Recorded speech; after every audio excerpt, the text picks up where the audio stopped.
Hi, my name is Kelsey Woods, and this is my Communication 1050 final project. And the theory that I chose to present on is the social information processing theory. The social information processing theory is all about how technology, relationships, and self-presentation is linked together. Joseph Walther set out to be an advocate for the development of online relationships. He wanted to prove that relationships built through technology could be just as successful as a relationship that is based on face-to-face communications and interactions. SIP is based on the assumption that nonverbal cues are not something that you have to have when you're starting a relationship. Online relationships are created according to the social information processing theory. SIP goes over how people in a relationship can still engage personally with the words that they use and how frequently they use them. So when I think of the social information theory, I think of a certain movie, a very famous movie, that explains this and goes over this very well. I turn on my computer. I go online. Welcome. And my breath catches in my chest until I hear three little words. What is going on with you? Is it infidelity if you're involved with someone on email? This woman is the most adorable creature I've ever been in contact with. Have you had sex? Of course not. I don't even know her. No, I mean cyber sex. No? Well, you know what? Don't do it. The minute you do, they lose all respect for you. In a city where everyone's looking for someone, Joe and Kathleen have discovered the best way to meet someone Hi. is to never meet at all. We just email. It's really nothing. I don't know his name or what he does. Look. Or where he lives exactly. What? He couldn't possibly be the rooftop killer. What they don't realize What is that? What are you doing? You're taking all the caviar? That caviar is a garnish. is they already have. Joe Fox. I'm in the book business. I am in the book business. What should I have said? The man who has made my professional life in misery. Tell me something. Really, how do you sleep at night? Fight. Fight to the death. In life, they're at odds. She's beautiful, but she's a pill. Online, they're in love. Do you think we should meet? Meat? Oh my God. I'm going to say hello, I'm going to have a cup of coffee, and then I'm going to split. That's what I'm going to do. Why am I even doing this? Why am I compelled to even meet her? Relax. Just taking it to the next level. And I'm not going to stay that long anyway. I already said that, didn't I? Yes, you did. No. He could be the next person to walk into the store. He could be. May I please come up? No, I don't really think that is a good idea because I have a terrible cold.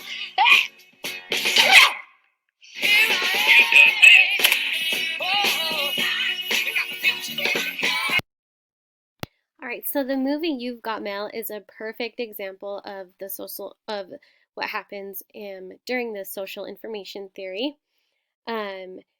They start out with they have actually two different relationships. They have a relationship that is being built online, and then they actually know each other in person, but they don't realize that they're actually building another relationship that is through a chat site. So it's just really interesting to see. They actually end up falling in love and creating a relationship, but at first it's amazing to see the difference in the two sides of the story. Examples of how the theory works, or examples of how people use the theory: meeting someone and starting a relationship in an online chat room. There's also apps of Tinder, Bumble, and eHarmony, along with hundreds of other things. And then messaging for example, messaging on Facebook or other social media outlets. All right, and then there are three assumptions about social information processing theory. The first is computer-mediated communication is unique. The second is online communicators want to form likable impressions of themselves. And the third is rates of information exchange will determine how fast your relationship grows. All right, so for the computer mediated communication, which is the first assumption, computer mediated communication is where people receive, interpret, and exchange information through some type of networking platform. The messages will be passed as an instant message or email. The messages can go two different ways. There is synchronous communication and asynchronous communication that can happen. The synchronous communication is when both people are sending and receiving and responding to messages at the same time. This would be an example of like an instant message or a live chat. And then the asynchronous communication is when the conversation isn't what you would call live. You won't usually get a message or a response right away. And this would be an example of an email being sent or a text message. The other person isn't communicating live, and so it might take a little bit to get a response in return. The second assumption is that people will use a strategy to make an impression. This just means that people will present themselves and use a certain strategy while doing so. They want to make sure that they are leaving an impression that will last. People will also try to avoid sharing things that would generally be a red flag to some people. They will usually leave out their less impressive qualities. They will post their most attractive pictures and share their accomplishments. And they tend to leave out their failures or things that they haven't accomplished. Also, they will usually display their relationship status and what kind of person they are attracted to. And they will usually also share their personal goals and their relationship goals. And then the third assumption is that people will how fast a relationship grows depends on the rate of the information, of how fast the information can be exchanged. Online relationships can develop and have the same capacity with intimacy as you would if you were developing a relationship face to face with someone.